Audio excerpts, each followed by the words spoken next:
Bien, nous sommes à la partie 3. Champ électrique. C'est quoi le champ électrique? Nous allons commencer par définir le champ électrique. C'est toute région de l'espace où une particule chargée est soumise à une force électrique. Je reprends. C'est toute région de l'espace où une particule chargée est soumise à une force électrique. Comment est-ce qu'on note le vecteur champ électrique? Le champ électrique est noté par un vecteur, appelé vecteur champ électrique, noté comme ceci, comme vous pouvez voir encore là. Et son intensité est notée tout simplement E, sans flèche. Et ça s'exprime en vol par mètre, V par M ou bien V.M-1. Ou bien encore en newton par coulomb, ou encore N.C-1. Comment représenter le vecteur champ électrique? Pour représenter le vecteur champ électrique, nous allons nous comporter comme dans le cas par exemple du champ gravitationnel. Parce que comme dans le cas du champ gravitationnel, le champ électrique créé par une particule chargée en un point quelconque, ici le point O, ne dépend pas de la charge qui est placée en ce point, mais dépend de la charge qui crée le champ en haut. Dans le cas par exemple du champ gravitationnel, on a vu que le champ gravitationnel créé en un point quelconque ne dépendait pas, n'est-ce pas, de la masse qui était placée en ce point, mais de la masse qui créait plutôt le champ gravitationnel.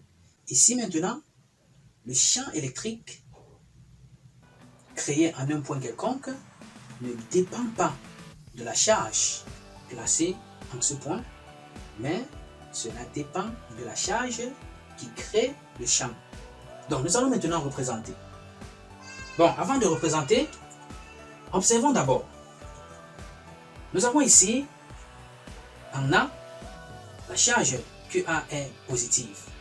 Et dans la deuxième figure, la charge QA est négative. De ce fait, lorsque la charge est positive, le champ créé est de quelle nature? Le champ créé est centrifuge. Ça veut dire que ça va fuir le point A. Ça va fuir le point A. Et ce sera donc orienté dans le même sens que le vecteur unitaire de la droite AO. Et maintenant ici en bas, QA est inférieur à 0.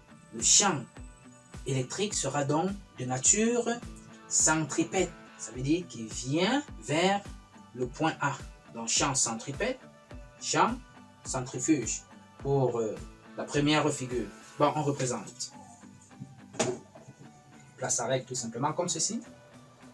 Et hop, nous avons le champ EA sur O.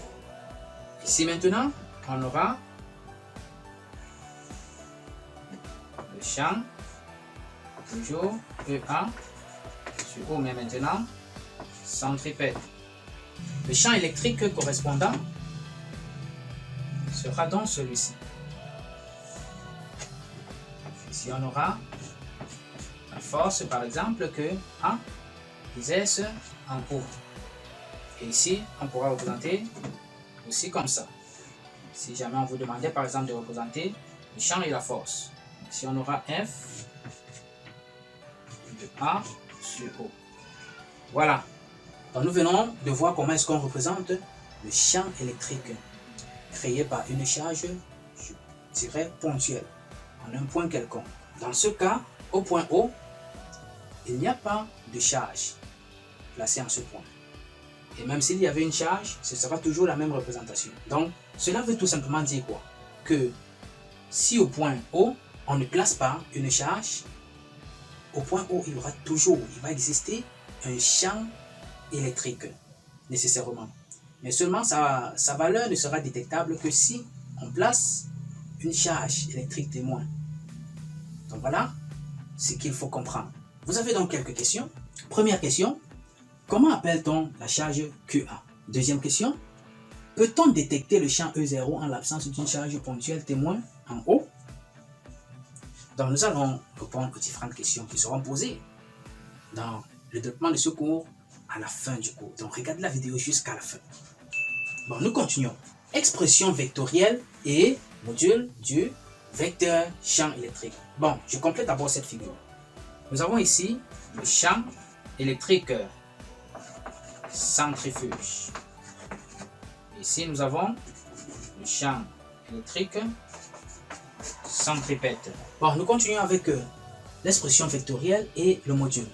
Bon, je vais me servir d'abord pour mieux vous faire comprendre de l'expression vectorielle de la force électrique créée par la charge QA au point O.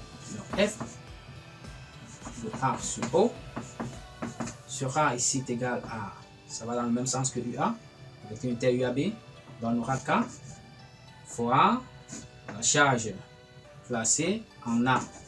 Bon, on suppose qu'on avait une charge placée en O, fois, par exemple, Q0, le taux sur AO.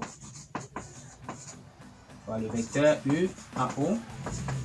Puisque nous avons dit que le champ électrique ne dépend pas de la charge placée en haut, cette charge ici.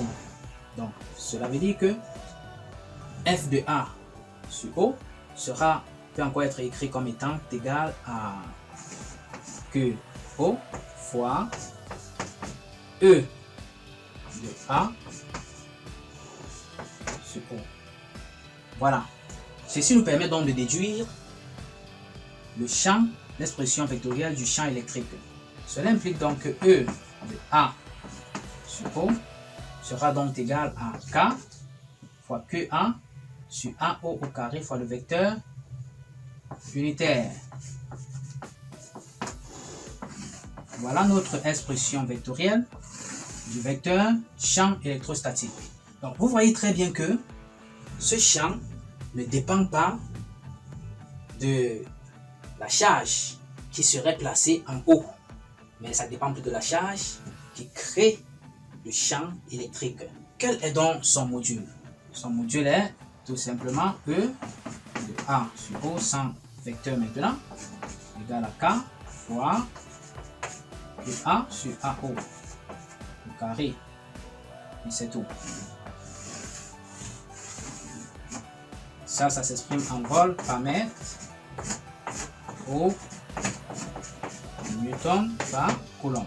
K est déjà connu, car c'est la constante de proportionnalité qui vaut 9 fois 10 exposant 9 unités du système international, c'est-à-dire newton, mètre carré, coulomb, moins 2. Voilà, c'est tout pour la partie 3 concernant le champ électrique. Bon, intéressons-nous maintenant en cas aux lignes de champ électrique. Qu'appelle-t-on ligne de champ électrique? Ce sont des lignes, tout simplement, tangentes en chacun de leurs points au vecteur champ électrique. Si on dit une ligne de champ électrique, vous direz tout simplement que c'est une ligne tangente en chacun de ces points au vecteur champ électrique. Alors, on aura deux cas possibles. Le cas où on aura des lignes de champ centrifuge et le cas où on aura des lignes de champ centripète en fonction de la nature de la charge. Bon, si nous avons par exemple une charge électrique qui est positive, les lignes de champ vont être centrifuges comme nous venons de voir par exemple dans cette partie, la partie 3. Donc la partie 3 et la partie 4 sont intimement liées.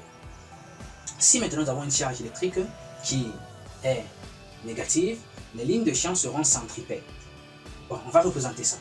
Considérons en un point A, ici, une particule de charge positive et au point B, nous avons une particule de charge négative.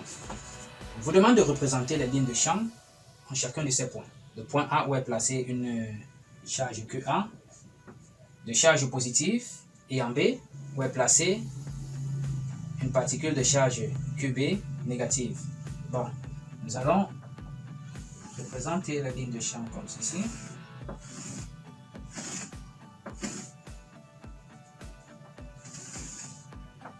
Représentons d'abord nos lignes.